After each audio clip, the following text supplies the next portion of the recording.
Rizq Allohdan birodarlar.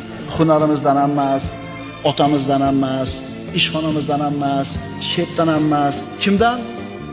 Allohdan. Sen tirikmisan? Demak rizqing bor. Agar rizqing tugagan bo'lsa, o'lasan. Shuning uchun musulmon odam o'zini xor qilmaydi. Rizq topaman deb shepga, oshnasiga, qo'shnisiga. Meni rizqim Allohning qo'lida. Seni ishxonangda ishlamasam, boshqa yerdan Alloh rizqini yetkazaveradi deydi. Agar iymoni komil bo'lsa, rizqini Allohdan yeygan. Shep, meni haydamang, мне нужна эта работа deydi. Menga kerak shu ish deydi. Haydamang deydi. Alloh taolo rizqini bitta eshigini yopib qo'ysa, boshqasini albatta ochadi. Chunki siz tirikmisiz? Robbis subhanahu va taolo sizni rizqingizni o'zini zimmasiga olgan. Xotirjam bo'ling, qo'rqmang, cho'chimang. Kursda o'ynashdan ham qo'rqmang, do'konlar buzilib ketdi desam qo'rqmang. Sizni rizqingizni Alloh o'zini zimmasiga olgan. Xotirjam bo'ling.